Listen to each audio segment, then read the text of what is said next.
Bueno, la materia que vamos a comenzar a desarrollar es Introducción al Nuevo Testamento. Y básicamente vamos a utilizar una metodología de ir tratando de acercándonos al mundo del Nuevo Testamento para que se convierta como en un marco de interpretación que les va a ayudar a ese acercamiento para entender mejor el texto. La introducción al Nuevo Testamento se divide en dos áreas, lo que se llama la introducción general y lo que se llama la introducción especial. ¿Qué se ve en la introducción general? Se ven todos los aspectos de contexto cultural, de la formación del canon, de los acercamientos a los diferentes textos y digamos, en la introducción especial se observa la introducción a cada uno de los textos del Nuevo Testamento. Introducción a los evangelios, introducción a las cartas, introducción a los libros históricos del Nuevo Testamento, Hechos, Lucas y todo eso, y las literaturas. Vamos a tratar no nos vamos a detener acá en la introducción especial, es decir, no vamos a ir haciendo una introducción libro por libro del Nuevo Testamento, sino una introducción más general y con algunas referencias concretas a algunos pasajes del Nuevo Testamento. ¿Por qué es importante el acercamiento desde esa introducción general? Porque el Nuevo Testamento, a pesar de que es un texto que nos parece muchas veces cercano, porque tenemos cierta familiaridad por escucharlo y escucharlo o por leerlo, a veces no notamos que hay una distancia cultural que es importante y que marca la forma como nosotros interpretamos el texto. Les voy a poner un ejemplo para que, digamos, nos ubiquemos en la importancia de esos contextos culturales como elementos implícitos de la lectura y que determinan que el lector tenga el mismo horizonte de cultura. Si yo les dijera, por ejemplo, el tiburón de Barranquilla, ¿a qué creen que me estuviera refiriendo?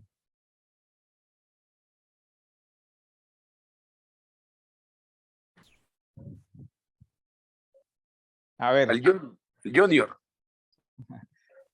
¿por qué? ¿Por qué? porque ese es el símbolo que han adoptado los barranquilleros para, valga la redundancia, simbolizar al equipo junior y porque está relacionada con mar, con Ok, el mar Caribe. ahora, eso es importante. Noten esas palabras, símbolo, ¿cierto? Pero también habría que preguntar, ¿por qué lo reconoces? Porque estamos en el mismo ambiente, ¿cierto? Y creo La que costa. a la mayoría les pasa, ¿cierto? La mayoría hace la referencia enseguida con la expresión al, al equipo de fútbol. ¿Por qué? Porque estamos en esa mentalidad. O sea, es un símbolo que vemos muy comúnmente, escuchamos en la radio, vemos propagandas, vemos el escudo por todas partes, hay símbolos representativos en la ciudad, que la aleta, que no sé qué, que todo eso, y eso crea una mentalidad. En ese sentido, para nosotros leer el Nuevo Testamento, también necesitamos aproximarnos a la mentalidad en la que fue escrito. Eso se llama los imaginarios culturales. Como aquí en la costa hay ciertos imaginarios culturales sobre muchas cosas, el caimán y todo eso nos lleva a relatos, a historias, a cosas así que digamos que en común podríamos reconocer sin tanto esfuerzo. Pero ¿qué pasaría si esa expresión del tiburón de Barranquilla la escuchara, qué sé yo, un asiático? Difícilmente él va a asociar eso con un equipo de fútbol. Pensaría algo así como que hay un tiburón que vive, que es significativo en Barranquilla, posiblemente que tengan un oceanario o alguna cosa así, y esa sea la atracción principal, porque su imaginario no le da para asociar ese animal con un equipo de fútbol, porque no lo tiene. Ahora, ¿cuál es la complejidad del Nuevo Testamento? Que no tiene un solo imaginario. Leamos el texto de Lucas 23:38. ¿Quién lo quiere leer? Que nos ayude.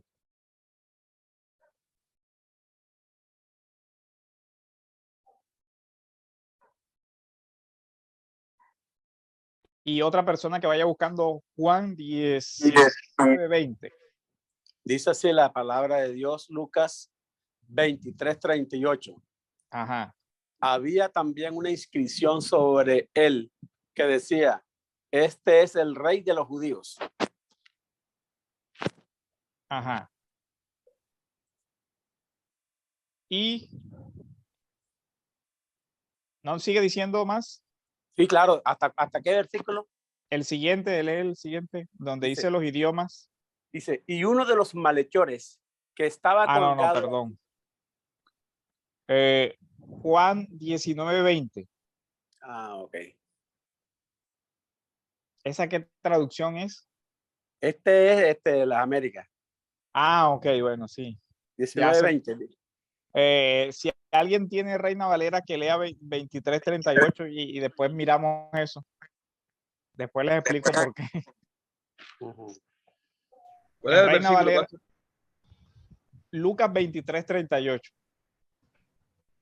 Y de paso nos sirve para discutir otro temita que es importante. Ok, dice Lucas 23:38. Había también sobre él un título escrito en letras griegas, latinas y hebreas. Ok, Este miren es el rey de los judíos. Ajá. Miren la diferencia de ambas versiones, ¿ah? Porque Biblia de las Américas es una versión que utiliza como base lo que se llama el texto crítico, que es la edición de Nestele Alan, mientras que Reina Valera usa el Textus Receptus, que es otra traducción. De eso, de los diferentes manuscritos, hablaremos más adelante, así que no se preocupen. Pero en Juan 19:20, incluso si lo puedes leer también en Biblia de las Américas. Dice, entonces muchos judíos leyeron esta inscripción porque el lugar donde Jesús fue crucificado quedaba cerca de la ciudad y estaba escrito en hebreo, en latín y en griego. Entonces, note algo, los idiomas. Estamos hablando de 3 idiomas distintos de la misma sentencia judicial del Señor. ¿Por qué creen ustedes que eso es así? ¿Por qué se presenta ese fenómeno? Pastor, porque sabemos que el Señor Jesucristo fue crucificado en Jerusalén, ¿cierto? A las afueras de la ciudad como tal. Y Jerusalén para aquel entonces era una ciudad bastante comercial. Y de hecho, o sea, se reunía mucha gente de distintas partes, no solamente de Israel, sino del reino o del imperio de Roma. Y sabemos que en ese entonces imperaban los idiomas que vemos aquí plasmados, el hebreo, el griego y el latín. El hebreo por parte de los judíos, el griego por parte del Imperio Romano junto al latín, que también hacía parte de uno de los idiomas del Imperio Romano. Entonces, como era una zona de bastante concurrencia de personas y también comercial, porque de hecho por ahí tenía que pasar muchas rutas comerciales por Jerusalén, se manejaban esos 3 idiomas en aquel entonces, los cuales eran como que los más influyentes, siendo el mayor de ellos el griego. Entonces, miren algo. Cuando les hablaba al principio del tema de los imaginarios culturales, aquí tenemos una particularidad del Nuevo Testamento y es que podremos hablar de que hay cuántos imaginarios culturales aquí. Tres. Tres culturas. Tres culturas diferentes, ¿ah? Y que esto se ve en el Evangelio de la Sentencia, pero también si examinamos otro personaje central en el Nuevo Testamento por la composición de gran mayoría de los textos, y es Pablo, también notamos en Pablo la misma particularidad. Una educación, ¿cierto?, en Tarso, que incluía la cultura mediterránea de una ciudad fuera de Israel, donde se observaba, donde tenía una de las escuelas de retórica más sobresalientes. Sin embargo, este hombre se traslada y estudia en Jerusalén. En sus discursos se ve la versatilidad de lenguas de la que es capaz el apóstol. Habla el hebreo, pero habla también gran cantidad de lenguas con soltura, es decir, se desenvuelve en otros idiomas y su capacidad de discurso se da tanto en las convenciones literarias del judaísmo de su época como en las convenciones literarias del griego clásico o de la estructura clásica de escritura. Entonces, igual se aplica para el mundo del Señor. En este mundo donde se escribe el Nuevo Testamento, vemos esta complejidad. El lector del Nuevo Testamento debe tener una competencia básica en entender lo que era el judaísmo del primer siglo, la filosofía griega, por ejemplo, el discurso de Pablo en Atenas, o las expresiones filosóficas que Pablo utiliza tanto en Hechos como en otras cartas, nos dan una idea de que estaba familiarizado con ese mundo de la filosofía. La apelación que hace Pablo en varios de sus documentos o en lo que registra Lucas al derecho romano, a su ciudadanía, a sus derechos de ciudadanía, o a los discursos pronunciados en contextos judiciales diferentes, porque nosotros vemos a Pablo ante juicios ante las autoridades judías con un procedimiento, pero también ante autoridades romanas con un procedimiento diferente. Lo mismo vimos en el mundo del juicio del Señor, donde tiene un juicio ante el Sanedrín y tiene un juicio ante las autoridades romanas, en una aplicación de unos principios consagrados en la Torá, desarrollados por el judaísmo, por el fariseísmo y compilados en unos documentos del siglo antes del Señor,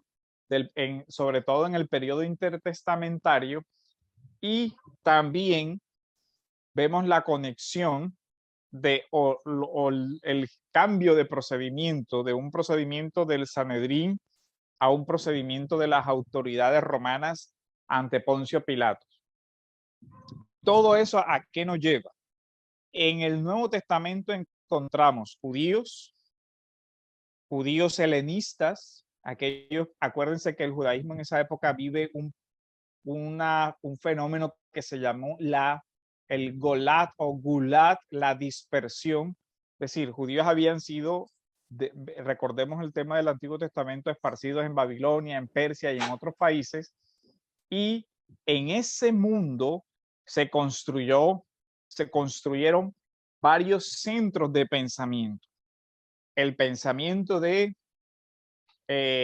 Israel, el que está en la tierra, o el que está en Judea, y el pensamiento de los que están fuera de la tierra, sobre todo en Babilonia.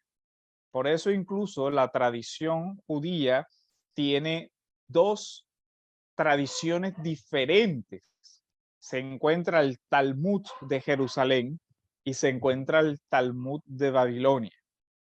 Eso para que veamos que la comprensión del Nuevo Testamento requiere que nosotros tengamos un mínimo acercamiento a una cosmovisión judía de Jerusalén, una cosmovisión judía de fuera de la tierra, que es, por ejemplo, la que encontramos en Pablo, que fue educado podríamos decir que es educado fuera de la tierra, pero también después viene a Jerusalén. Entonces, es uno el judaísmo de la diáspora, es otro el judaísmo propio de Jerusalén. La escuela de Babilonia tenía sus particularidades y allá encontramos sus grandes pensadores como Filón de Alejandría, y esos pensadores previos al Nuevo Testamento son importantes. Para la comprensión del Nuevo Testamento hay eventos que son importantes de entender y que juegan un papel preponderante. ¿Como qué? Como los eventos anteriores y que se ubican en el periodo intertestamentario, tales como la revuelta macabea, que después va a dar un contexto para que el Evangelio de Juan nos hable de la fiesta de las luces, la fiesta conocida como la dedicación, que Jesús estaba en el templo y todo eso. Entonces, miren, esto para llegar a un primer punto que quiero resaltar. La teología cristiana no puede abandonar el estudio de la historia. El estudio del Nuevo Testamento no puede abandonar el estudio de la historia, que es el contexto en el cual se desarrolla tanto el ministerio del Señor como la escritura del Nuevo Testamento. No podemos prescindir de la comprensión histórica. Eso también tiene una dimensión teológica y es la encarnación. A Dios le plació venir a un mundo en el cual había un mundo de la cultura, había un mundo jurídico, había un mundo de la política. En el primer siglo, ¿quiénes controlaban el mundo de la política y el mundo del derecho? En ese momento, Jerusalén estaba bajo el dominio romano. Eso desde el 60 antes de Cristo, cuando los macabeos pidieron ayuda a Roma para repeler y los romanos se apoderan de esa región. Después vamos a hablar un poco de esa parte. Pero de tal manera que nosotros, para comprender esto, vamos a necesitar entender un mundo helenista, un mundo romano, un mundo hebreo. Y ese es el otro punto que quiero que tengan en cuenta. Aquí se da una complejidad, un engranaje. Necesitamos aprender los elementos del ideario judío del primer siglo. Necesitamos aprender los elementos del mundo romano del primer siglo y aprender lo del mundo helenista del primer siglo. ¿Cómo llegamos al mundo helenista? Bueno, recordando a Alejandro Magno, periodo intertestamentario, cómo logra expandirse por todo el mundo conocido o la ecumene de la época y lleva con él todos los valores de la filosofía griega, porque Alejandro fue, recordemos, discípulo o alumno de Aristóteles. También el judaísmo fue influenciado por la filosofía griega. Y en ese punto, uno de los autores esenciales que cualquier estudioso del Nuevo Testamento se tiene que acercar es a las obras de Flavio Josefo. Porque Flavio Josefo tiene unos documentos que describen el mundo de ese judaísmo del primer siglo. Y ese mundo él lo describe en las guerras de los judíos. Ese es un documento que es, digamos, que contextualiza el mundo del Nuevo Testamento. Estudioso del Nuevo Testamento tiene que hacer el ejercicio de leer a Flavio Josefo, las guerras de los judíos, y ojalá las antigüedades, para que vea la interpretación de la historia de Israel de un autor del siglo I que estuvo en las guerras y que estuvo en los eventos. Entonces, esa parte es importante. Hasta aquí, entonces, como elemento clave, tenemos tres mundos, tres culturas diversas que se encontraban y que a veces chocaban culturalmente, pero incluso llegaron a chocar militarmente, como fue la guerra del año 70, ¿cierto? De la destrucción del templo de Jerusalén por los romanos en virtud de las revueltas repetitivas de los judíos por un espíritu nacionalista que surgía de una idea del reino de Dios mal entendida y por un espíritu obviamente expansionista y de conquista del mundo romano. Ese es como el marco que nos da el mundo del primer siglo. Note la expresión, el rey de los judíos. El rey de los judíos también nos introduce en que es central para el mundo del Nuevo Testamento el concepto del reino de Dios, pero curiosamente este reino de Dios está relacionado con los reinos de este mundo, con el mundo griego, con el mundo romano y con el mundo judío. Entonces, hasta aquí, esta primera parte genera alguna duda, comentario, que sería como la introducción a cómo vamos a abordar el curso.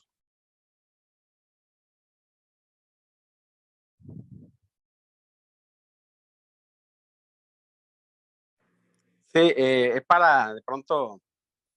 Hermano Gaspar, el Sí. hermano Juan Carlos levantó la mano.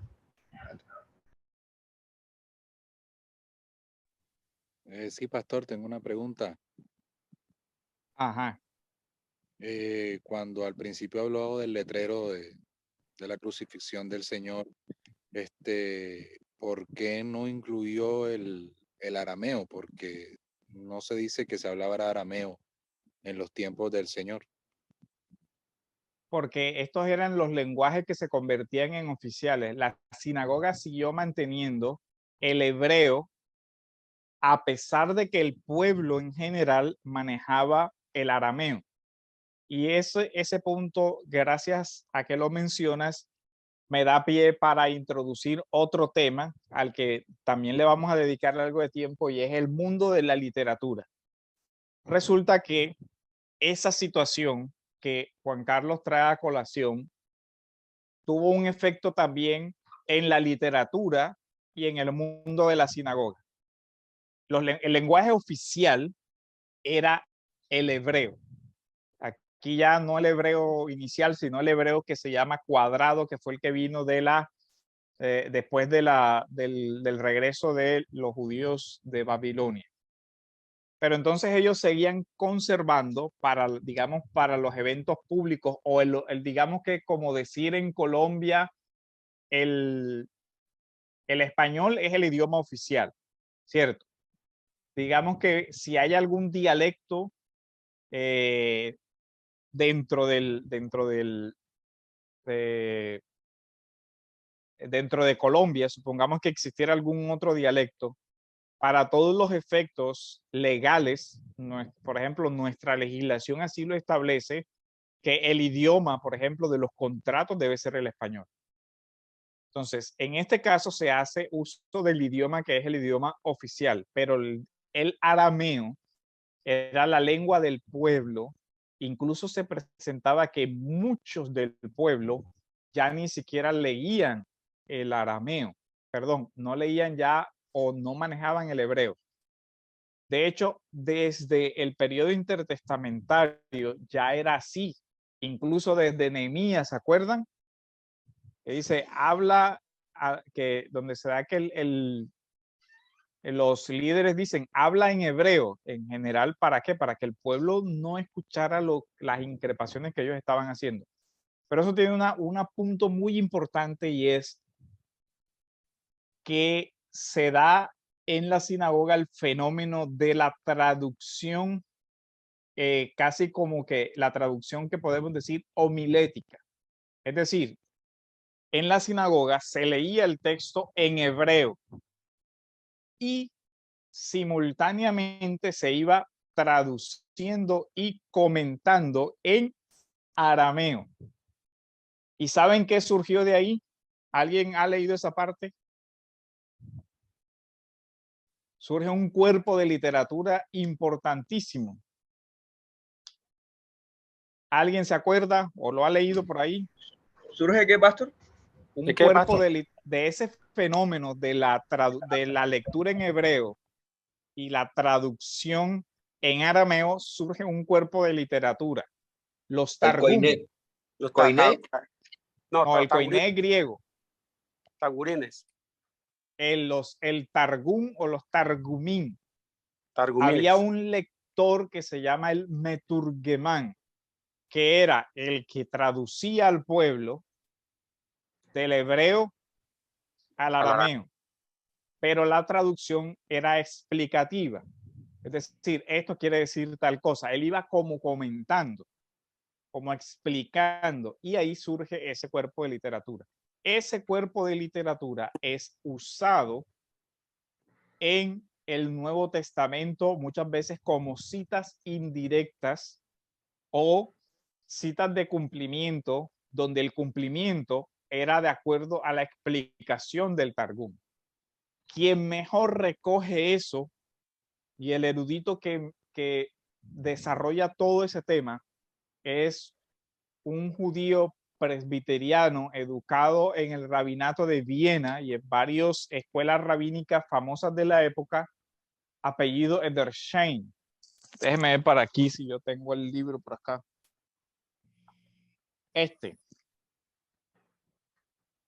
¿Se alcanza a ver? Sí, la vida y los tiempos de... Esta obra es un comentario cultural de los evangelios. Solamente de los 4 evangelios, y son 2 tomos. Pero, ¿cuál es el valor de esa obra? Que Edersheim toma todo el Nuevo Testamento y hace el ejercicio de colocarlo en el mundo judío del primer siglo. Porque Edersheim es un especialista en todo lo que es la literatura rabínica, gracias a su formación precisamente como judío creyente y a la educación rabínica que tuvo. Ese es quizá uno de los, Edersheim es quizá uno de los comentarios más valiosos para la parte de el judaísmo del primer siglo. También Pastor, hay ¿cómo? Pastor, ¿es el mismo de los usos y costumbres en los tiempos de Jesús? ¿Es el mismo autor? Sí, es el mismo autor. Es el mismo autor de este. ¿Lo alcanzan a ver? Sí. Y bueno, este que lo alcancen a ver. Y este.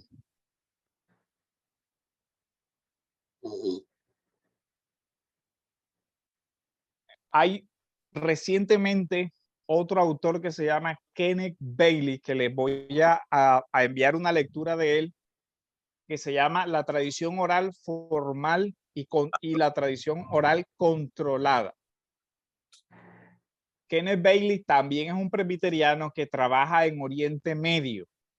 Él trabaja en los países árabes como misionero y ha hecho una reseña en 2 textos que se llama Jesús a través de los ojos del Medio Oriente y Pablo a través de los ojos del Medio Oriente. Porque él es realmente, aquí nosotros no vamos a poder abordar todas esas obras, ni es la idea hacer un resumen de todo eso, pero si quiere profundizar en el Nuevo Testamento, esas son obras básicas que le van a ayudar a ver los evangelios y el mundo del Nuevo Testamento de una forma diferente, que es el acercamiento desde la parte judía del mundo del primer siglo.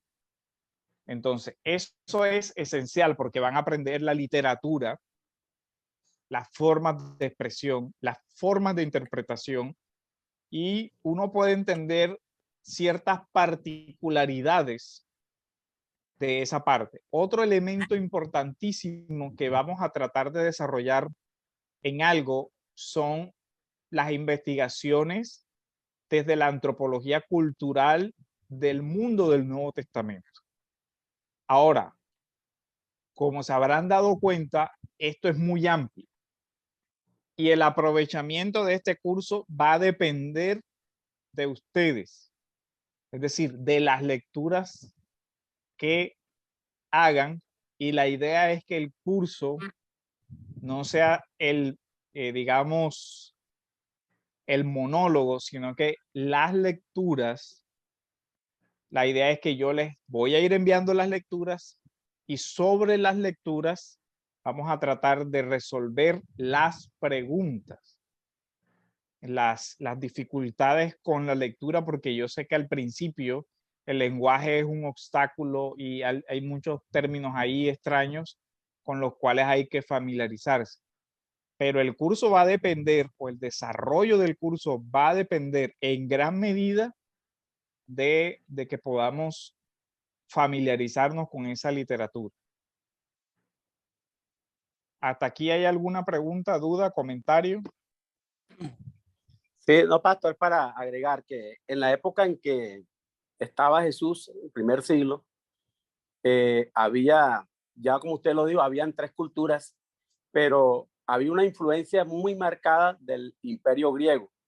Y entonces el idioma que, digamos, que más predominaba ahí en ese entonces, en la época de Jesús y los apóstoles, habían 3 tipos de griego: el griego ático, el griego jónico y el griego ptolomaico. Entonces, pero cada uno de esos dialectos del griego tipificaba un hablar de la cultura de ese entonces.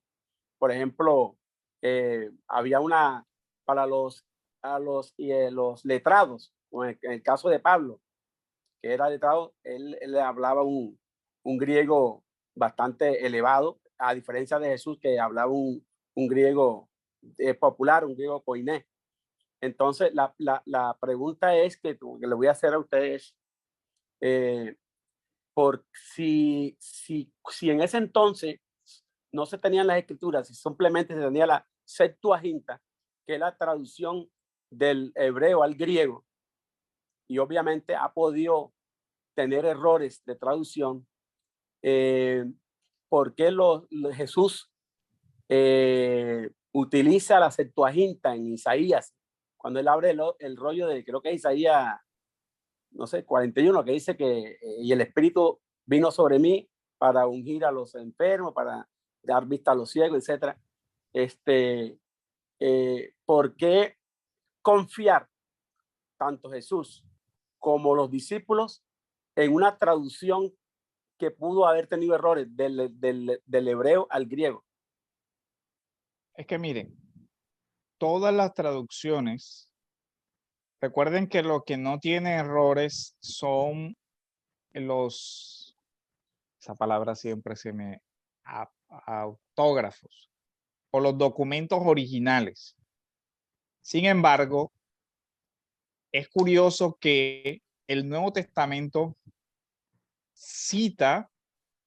usa de base la Septuaginta, pero también usa de base otros documentos o las traducciones hebreas.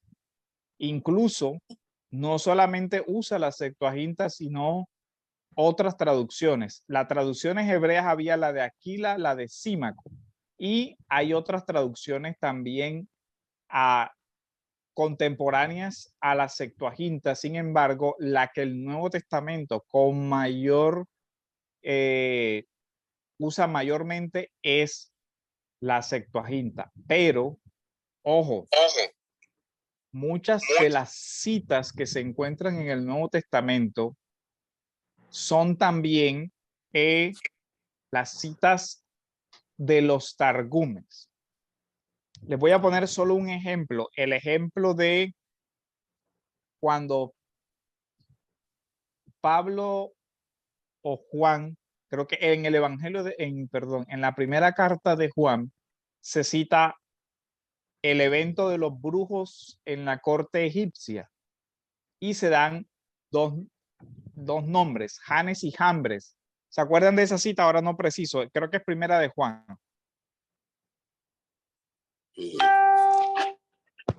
Que se mencionan los nombres de los brujos de la corte del faraón Janes y Jambres. Bueno, Sí. si usted se remite al relato del Éxodo, en el relato del Éxodo, esos nombres no se mencionan. ¿Sabe dónde sí se mencionaban esos nombres? En el Targum. Y recuerde que en el Targum es una traducción aramea de la Biblia hebrea o un comentario homilético o una exégesis reúne todas esas características del texto hebreo.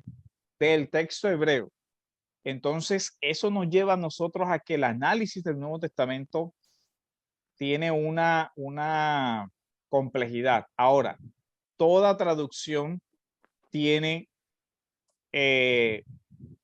un fenómeno de complejidad en el sentido, porque hay palabras que no pueden pasar con toda su riqueza de un idioma a otro.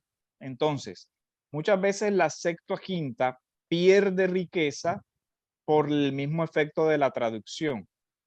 Otras veces la Septuaginta tiene, digamos, falencias de traducción, pero eso opera en toda traducción, es decir, toda traducción es susceptible de errores.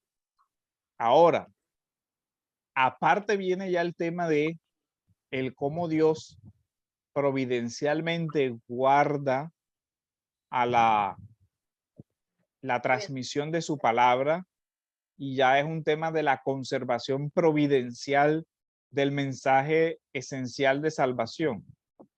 Ahora, los avances también sobre el tema de la comprensión de la Septuaginta con los nuevos manuscritos, se ha demostrado que en algunas ocasiones sí es, o en algunos manuscritos donde se veían como que más dificultades, a partir de la investigación de los rollos del Mar Muerto, se han podido verificar que es posible que la Septuaginta haya citado de otros manuscritos hebreos distintos y por eso se da los fenómenos. Sin embargo, de ese tema de los manuscritos nos vamos a ocupar más adelante y, por ejemplo, ya vieron aquí con un ejemplo muy nítido la diferencia entre familias de manuscritos. Como Reina Valera en el texto de Lucas sí trae los idiomas, pero la Biblia de las Américas en el texto de Lucas 23 es completamente diferente. Ahora, digamos que eso ya es parte de un ejercicio muy, muy técnico que es de crítica textual. Y en ese tema de la crítica textual, la competencia requiere estudios muy, muy especializados, tanto de los idiomas como de la papirología y de una gran cantidad de ciencias que por lo general requieren años de especialidad y que nosotros lo que vamos a tratar de ver o de comprender es básicamente cuáles son las familias textuales y a qué obedecen las diferencias en las traducciones.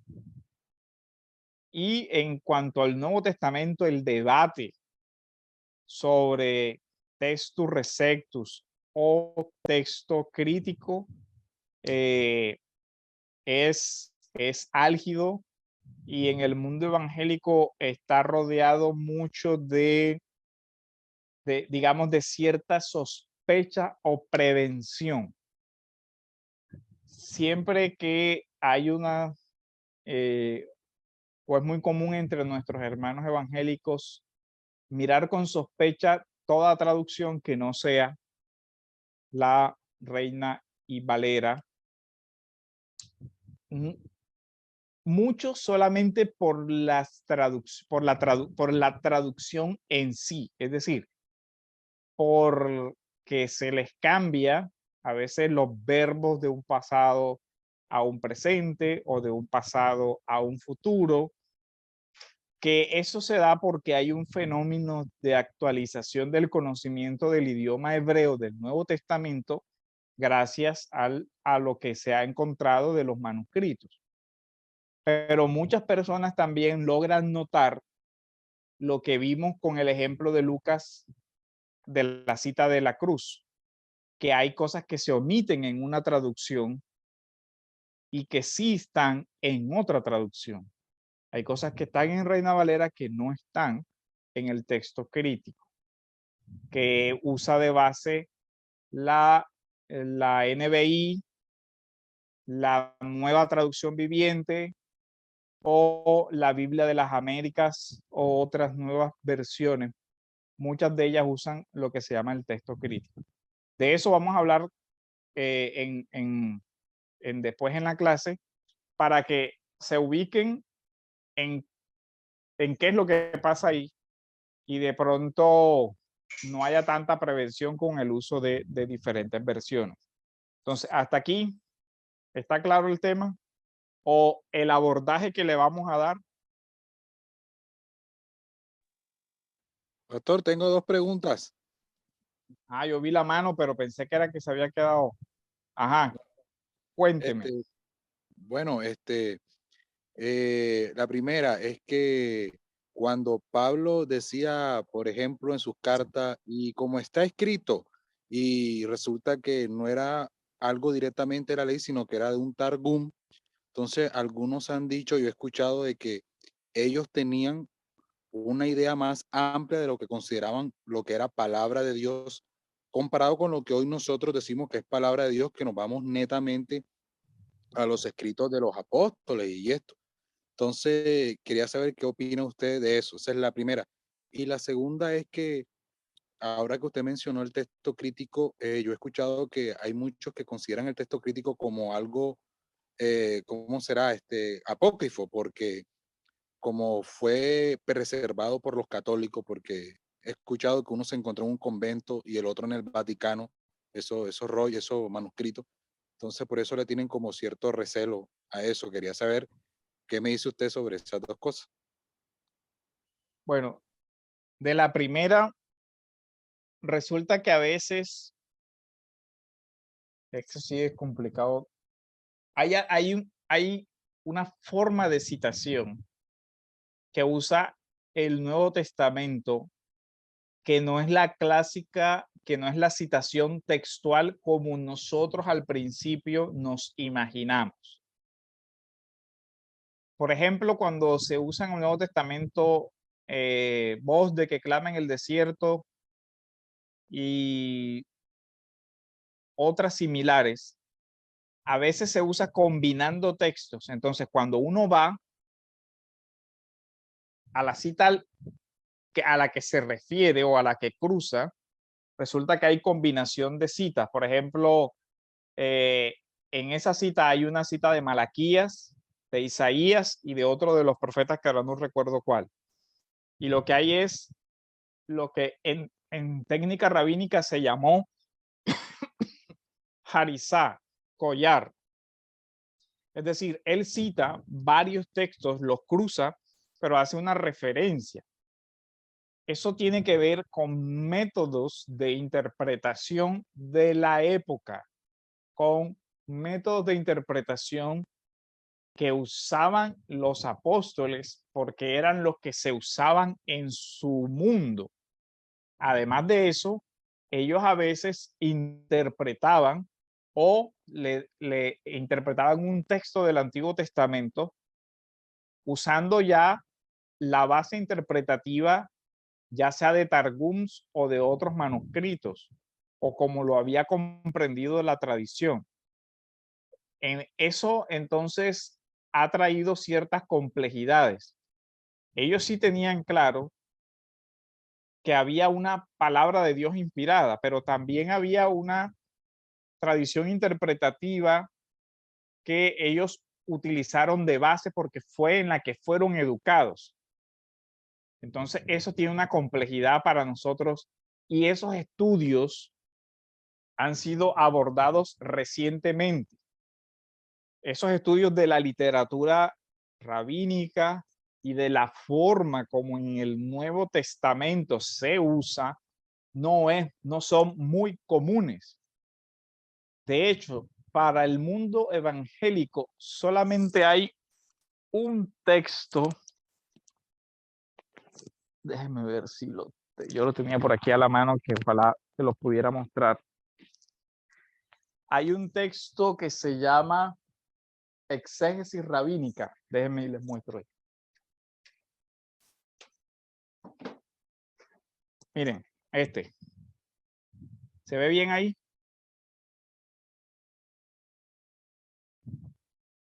¿Ese se ve? Juan. Sí, claro, se ve, sí, Bueno, claro. mire, él muestra, es un autor que se llama David Lozano Medina. Él muestra cómo los apóstoles y cómo en el Nuevo Testamento se usan las técnicas de interpretación del mundo rabínico de esa época. Eso, ¿por qué es importante? Porque antes muchos de esos eventos se entendían como errores. No, mira, ve, aquí dice tal cosa y cuando tú vas al texto, allá no dice eso. Pero resulta que esos giros interpretativos y eso se usaban en esa época y no eran extraños para los lectores. Y por eso aquí viene la importancia de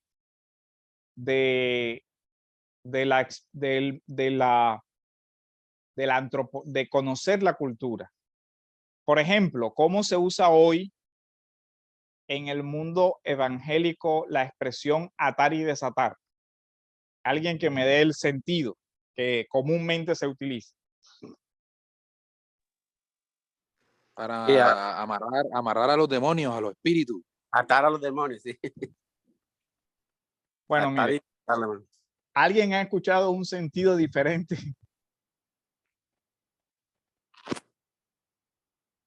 Nadie.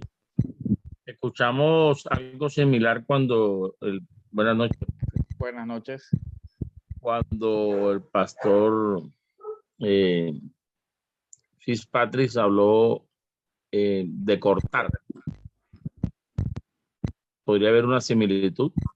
Ajá. ¿Qué decía el pastor Fitzpatrick? Que Fitzpatrick mencionó que cortar aparece en la Biblia en muchos textos y que hacía referencia exactamente a las veces que el Señor, cada vez que él hacía una purificación o hacía como una especie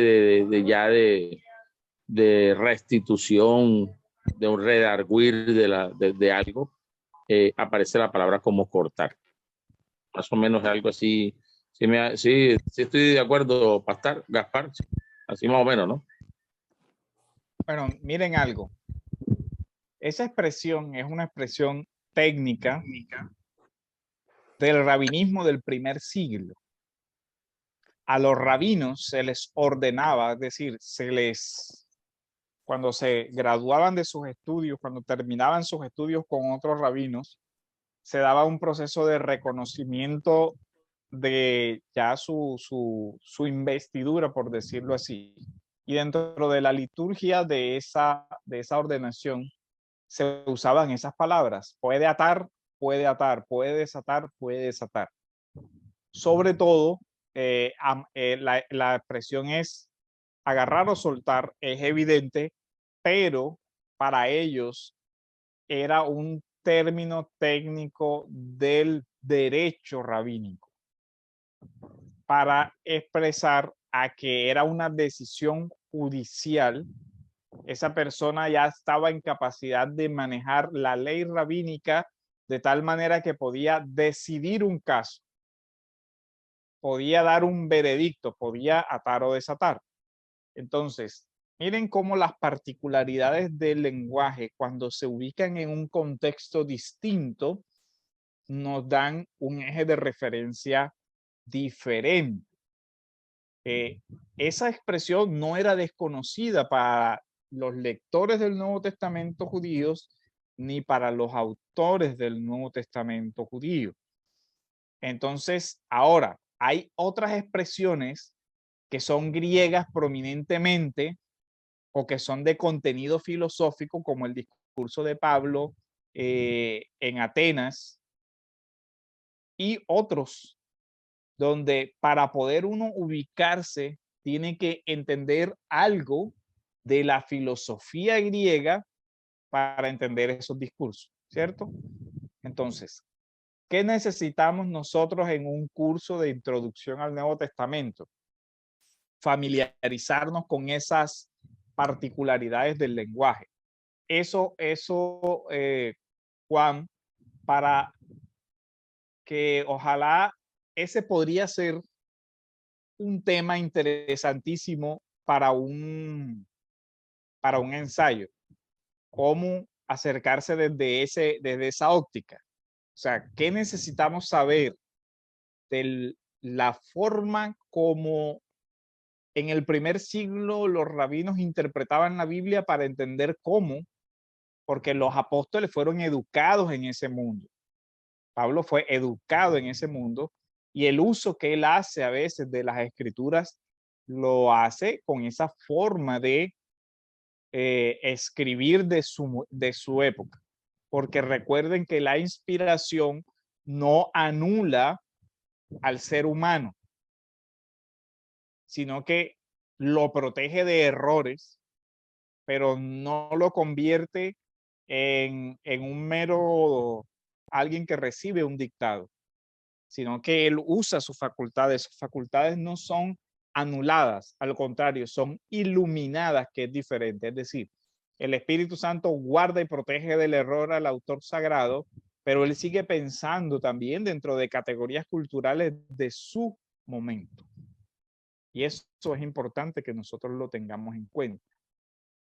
¿Qué tiene que hacer el intérprete del Nuevo Testamento? Tiene que ir, pasar de un mundo a otro, devolvernos para entender el mundo del autor inicial, para después venir a entender, a trasladar ese sentido a nuestro mundo actual. Pero no podemos saltarnos eso, o no podemos simplemente pretender interpretar el Nuevo Testamento como si fuera un texto que escribió alguien hace 5, 10 o 20 años. Eso no lo podemos hacer porque estamos sujetos a una gran cantidad de incomprensiones del texto. Liliana levantó la mano. Sí, pastor, buenas noches. Pastor, una pregunta. Yo sé que, digamos, esto no puede ser un argumento para no leer la palabra, el tener en cuenta de que hay que tener cierto conocimiento de la cultura y todo eso, pero ¿cómo uno hace para animar a alguien a así leer la palabra? O sea, a estudiarla o a leerla como tal, a tener un tiempo devocional, teniendo en cuenta de que la persona tiene que tener todo este conocimiento. Acuérdense que hay, digamos, la escritura tiene un don que se ha hablado de la perspicuidad.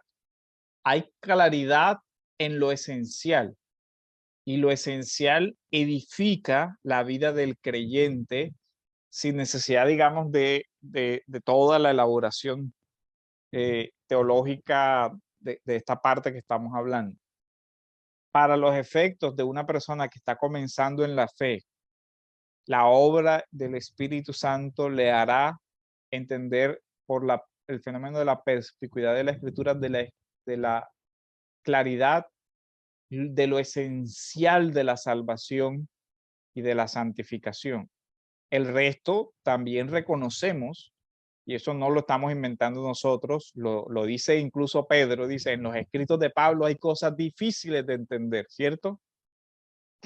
Entonces, hay en el Nuevo Testamento y en toda la Biblia cosas difíciles de entender que requieren cierto trabajo de comprensión.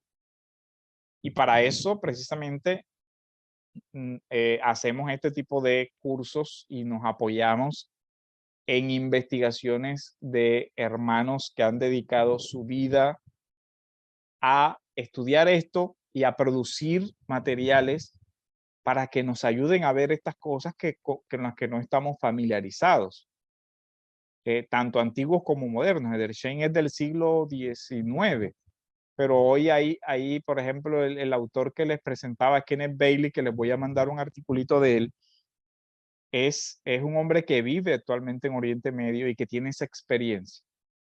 Ahora, Juan preguntaba otra cosa y es el tema de los manuscritos.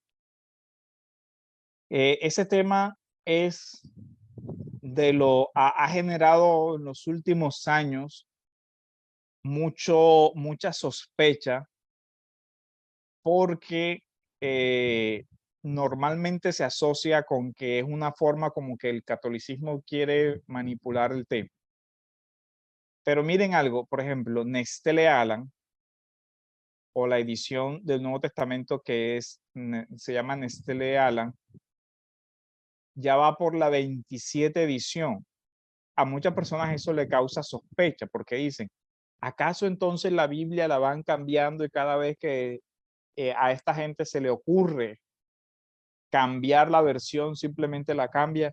No es así. ¿Qué sucede? Nestele Aland recopila los manuscritos. ¿Cuáles manuscritos? Todos los que van apareciendo.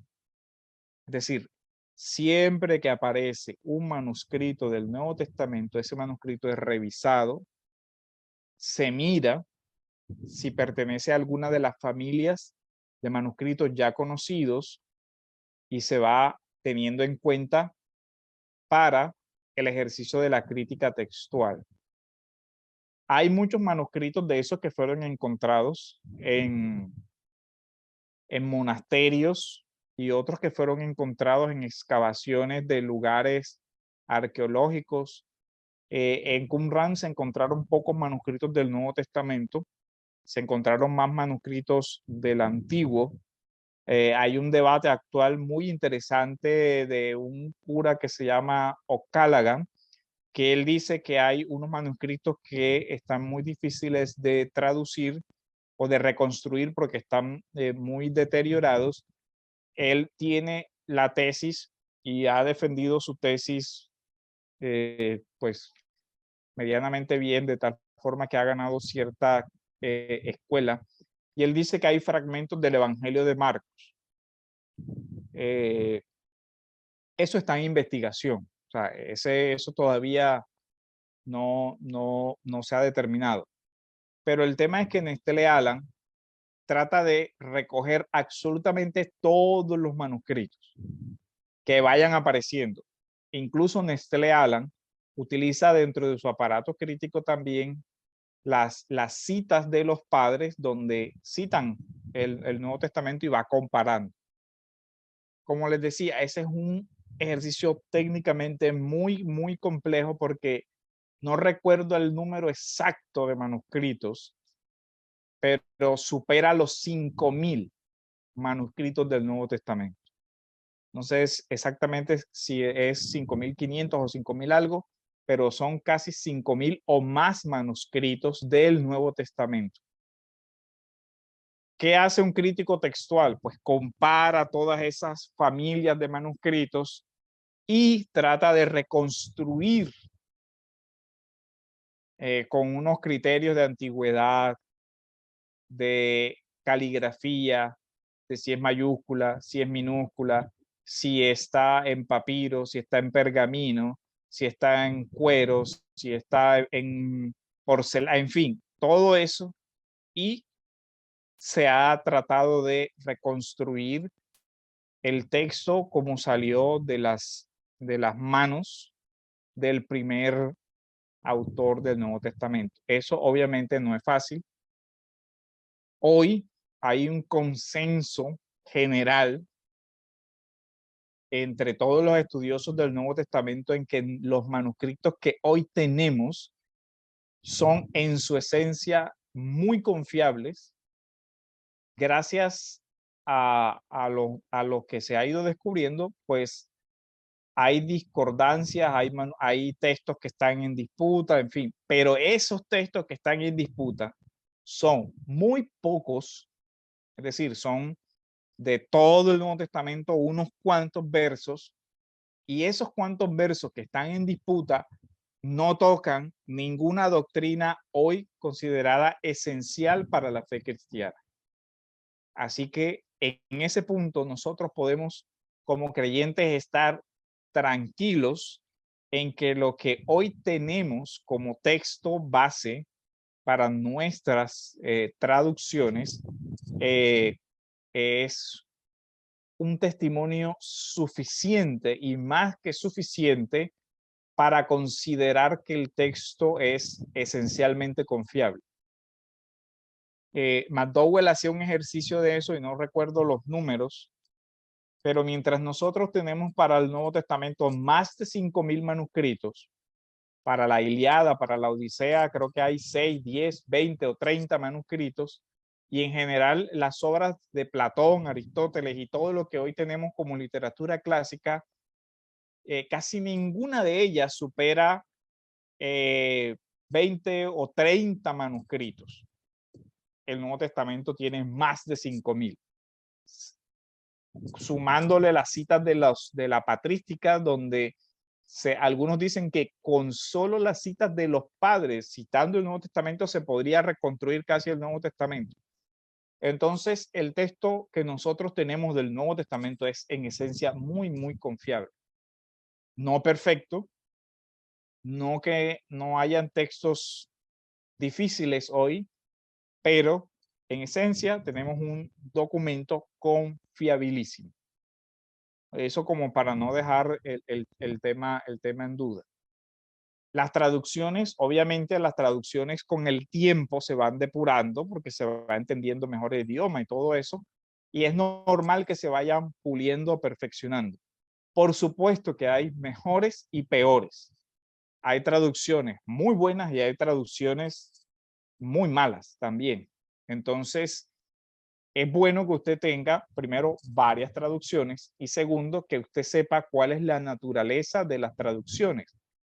Un estudioso de la Biblia debería identificar cuáles son las traducciones que usan textus receptus, qué textus receptus, porque hay varios textus receptus, y qué traducciones usan texto crítico y cuál edición del texto crítico. Igual pasa con el Antiguo Testamento, pero eso para que veamos que estudiar la Biblia requiere que nosotros tomemos el asunto con seriedad, porque es un tema delicado. Entonces, ¿hay alguna otra pregunta? Creo que Aldo, le habías levantado la mano, no sé si se respondió la pregunta o que ya no veo la mano levantada. ¿Me escucha? Gracias. Sí, ahora sí te escucho. Bueno, no sé si mi pregunta tenía mucha razón con el amigo que le preguntó sobre los manuscritos. Y pues siempre, digamos, planteo esa interrogante porque valoro mucho el tiempo del año 167 antes de Cristo, donde una familia en cabeza de Matatías Macabeo. Macabeo significa martillo. Ellos se dan cuenta que los sirios, los seleucidos, realmente era un general después de Alejandro, que asumió el poder e invadieron al pueblo de Israel. pueblo judío. Y pues de ahí llegó obviamente una hegemonía sobre ellos, pero ellos en una rebelión asumen el poder más de 100 años, hasta el año 67. Hubo un poder y un control de los macabeos. Mi pregunta va también muy encaminada hacia eso porque ellos lograron tener hasta una moneda, lograron tener un símbolo que era la palma. Y vemos que cuando por ahí, bueno, algunos textos hablan de que ellos no permitieron que se profanara el templo. Asesinaron a muchos, a miles de griegos y sirios que tenían el control en ese momento sobre el pueblo y quedaron, digamos, yo me hago esta pregunta. Cuando Jesús llega al Sanedrín y toma los textos y lee Isaías, a pesar de que no es Jesús, no nos menciona, o en los textos del Evangelio no hay mencionado tácitamente el libro de Macabeos, algunas doctrinas como la ortodoxa sí lo reconocen. Pero de no haber existido una fuerza de ellos, de evitar la profanación del templo, de guardar los textos bíblicos, de guardar los papiros, todo eso, no hubiese podido tener en sus manos Jesús el libro de Isaías.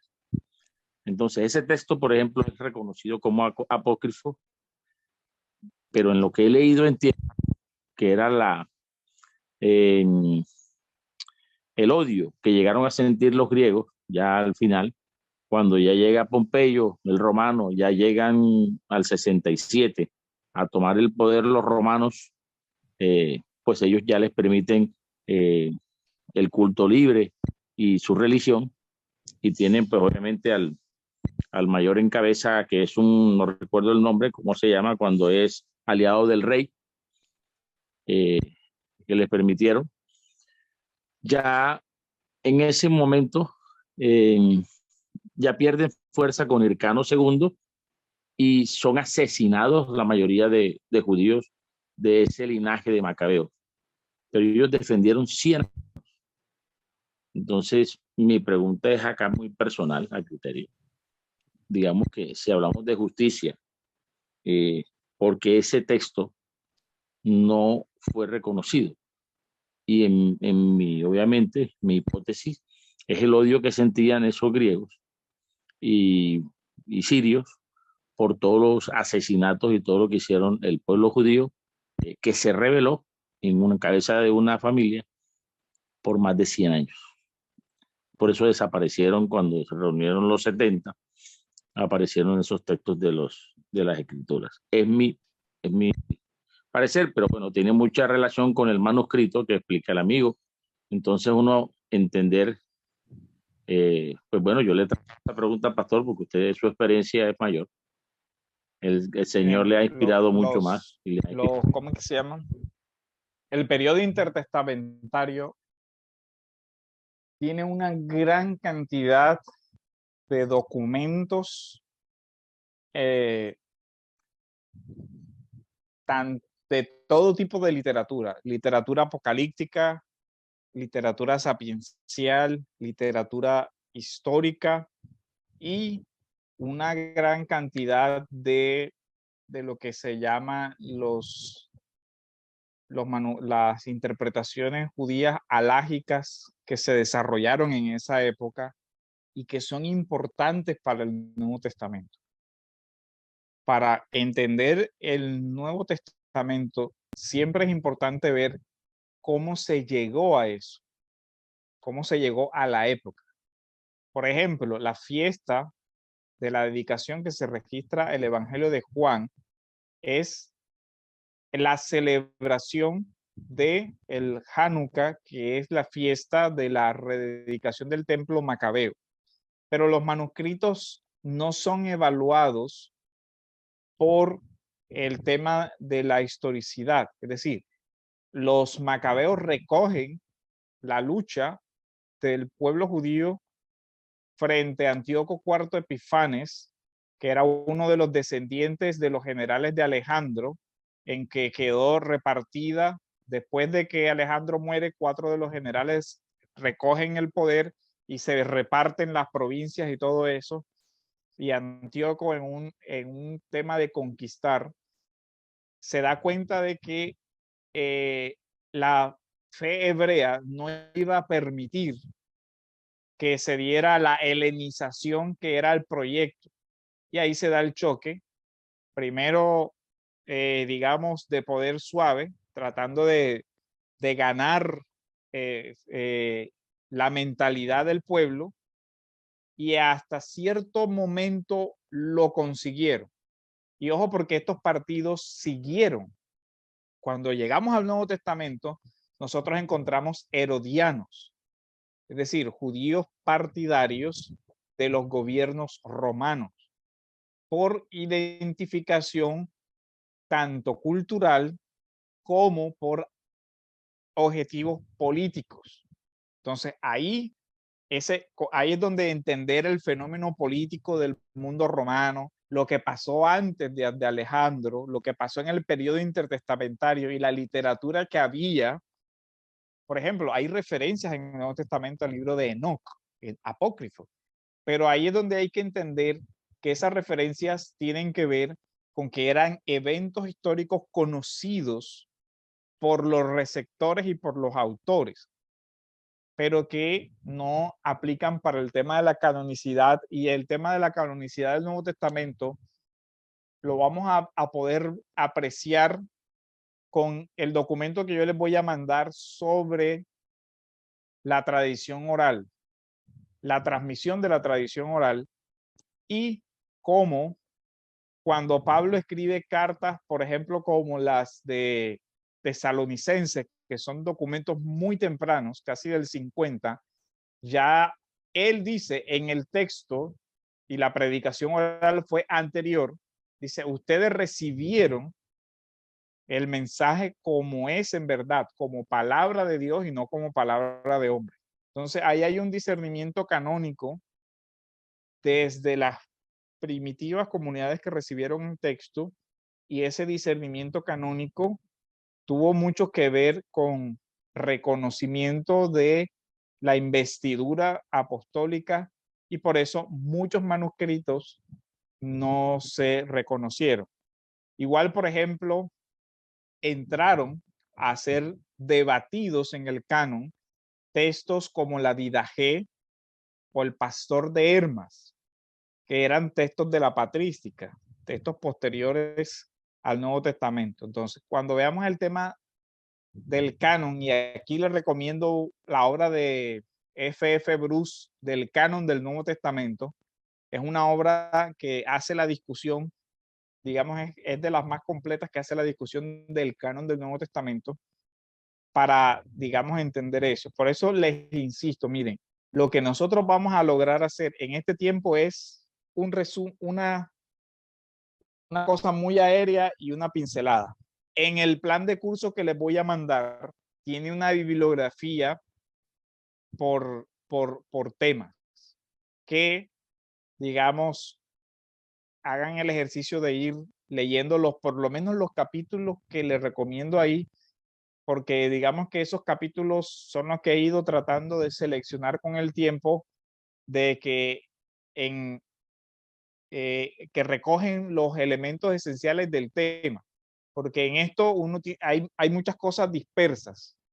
O sea, por lo general, por ejemplo, la obra de F.F. Bruce sobre el canon del Nuevo Testamento es de las más completas, pero hay otras, la mayoría de las introducciones al Nuevo Testamento tienen un capítulo, entonces le toca a uno de capítulo en capítulo en capítulo ir armando. En cambio, esa obra pues recoge hasta el momento en que se escribió, por donde iba. Pero eso es importante, que ustedes aprendan a manejar la literatura de estos temas. Con aprender, ¿a qué me refiero? Una cosa que usted debe tener en cuenta es, por ejemplo, el año de edición de la obra. ¿Por qué? Porque cuando usted ve, por ejemplo, el trabajo de F.F. Bruce sobre el canon, ya tiene creo que 30 o 40 años. Cuando él escribe, todavía mucho de lo que se estaba desarrollando con relación a los manuscritos del Mar Muerto no estaba todavía en circulación completamente. Entonces, aunque su obra es muy buena, cuando ya hoy, 50 años después, han circulado, se han verificado, han aparecido incluso más materiales, hay obras más recientes que ya tienen una mejor investigación sobre el tema. Entonces uno trata de ubicar, o la labor de cuando uno estudia determinada materia es hacer el seguimiento a esas obras. Hay obras que son pioneras, es decir, usted no debe dejar de leer el canon del Nuevo Testamento de F.F. Bruce porque es una obra pionera en el tema, o sea, es un documento esencial, pero no puede quedarse en esa obra, tiene que ir a ver qué se ha escrito, porque qué se ha ido encontrando de manuscritos, de todo eso, y así aplica para muchas cosas. Por eso uno tiene que tratar de seguir ciertas líneas de investigaciones y nadie es especialista en todo. Entonces uno tiene que tratar de ir viendo esas cosas. Por eso el acercamiento va a depender en gran medida de cómo ustedes manejen el tiempo de los materiales. ¿Hasta aquí hay alguna duda, pregunta, comentario? Entonces, ¿cómo vamos a manejar nosotros el curso? Vamos a ver una dimensión histórica general, una dimensión cultural y una dimensión literaria, es decir, las formas literarias y todo eso, y evidentemente una parte teológica. Pero todo eso unido, ¿eh? Porque no lo podemos separar. Y aquí quiero hacer énfasis, no lo podemos separar. Necesitamos hacer esa conexión. Hasta aquí, entonces vemos que para la Biblia, la historia tiene un significado teológico y la teología tiene que basarse en los eventos históricos. Serviría que usted desempolvara por allá esos libros del bachillerato, si se quiere, donde está algo de la historia de Roma, algo de la historia de Alejandro Magno, y si puede de pronto conseguir un material un poco más profundo sobre la historia del mundo mediterráneo, aparte de Roma, sus imperios, la época, los volviera a repasar para ir, digamos, teniendo eso. Yo voy a enviarles, no como para que lo tengan de material complementario, y es una breve historia del pueblo de Israel, un artículo sobre la historia del pueblo judío para que les dé el marco de desarrollo de cómo se llega al Nuevo Testamento. Ahí se clasifica ahí como por etapas la parte patriarcal, la parte de los jueces, la parte del reinado, algo del periodo intertestamentario, y eso nos lleva al mundo del Nuevo Testamento. Ese es una lectura recomendada, no va a ser objeto de evaluación, pero sí le serviría mucho para ubicar este curso. Entonces, esta es la presentación de lo que vamos a hacer. ¿Qué vamos a desarrollar acá? ¿Cuáles son, digamos, el temario de la asignatura? Lo que nosotros vamos a hacer es, vamos a ver algo de la presentación del curso, que es esta presentación, las orientaciones, vamos a ver el contexto histórico del Nuevo Testamento. O sea, esto que estamos hablando en generalidad lo vamos a ver con mayor detalle. La formación del Nuevo Testamento, la estructura literaria del Nuevo Testamento, el canon del Nuevo Testamento, y vamos a ver algo de teología, no de teología del Nuevo Testamento, la unidad de la teología del Nuevo Testamento y el Antiguo, el pacto, el reino y la promesa. Y algo sobre la Cristología del Nuevo Testamento. En el plan de curso que les voy a enviar hay una bibliografía y hay unos materiales de clase recomendados y unas tareas individuales de varios libros que les voy a enviar y unos videos de clase recomendados como complemento. Como todas las materias, ustedes tienen que entregar unos reportes de lectura que yo les voy a ir enviando y un ensayo final. Sería bueno que ya como tienen un marco, tienen ya más o menos los temas que vamos a desarrollar, fueran escogiendo cuál va a ser su tema de ensayo.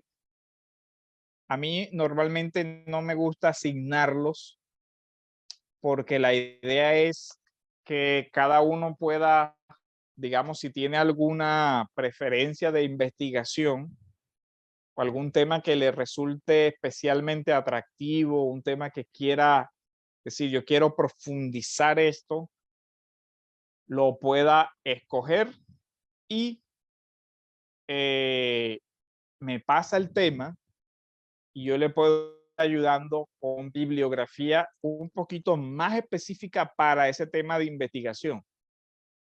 Entonces, vayan pensando el tema en el grupo. Si usted quiere en el grupo, por medio de Jonathan, me puede decir, quiero ir escribiendo mi ensayo sobre este tema. Me interesaría investigar. Ojo, no quiere decir que sepa el tema. Quiere decir que este tema a usted le representa una curiosidad o quiere investigarlo más. Por ejemplo, Juan Carlos dice, hombre, me interesa ese tema de los manuscritos y todo eso porque quiero ubicarme en eso, quiero entender por qué dicen que esto, que lo otro. Bueno, les voy a los manuscritos del Nuevo Testamento. Entonces ya yo puedo decir, bueno, Juan Carlos, esto te sirve. Este material te lo recomiendo para esa investigación fuera de lo que puedas encontrar, pero ya uno puede darle una orientación bibliográfica. Estos son los investigadores relevantes de este tema, pues lo que uno conoce, lo que ha trabajado y pues ya lo que Juan Carlos pueda buscar aparte, complementa. O si encuentra alguno, puede pedir la referencia, conoce este autor, hombre sí, hombre no, no es muy bueno, no es muy confiable, su investigación ya no, ya fue revaluada, en fin. Esa sería la idea. La idea es que a estas alturas ya de su formación hagamos un énfasis en investigar. No lo que el profesor dice, sino investigar ustedes. Darles herramientas para investigar y darles una guía para investigar.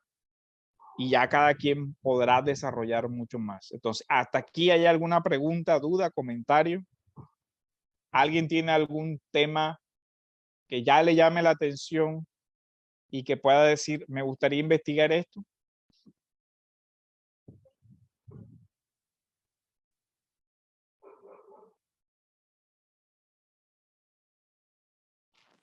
Me gustaría desarrollar el canon en el Nuevo Testamento.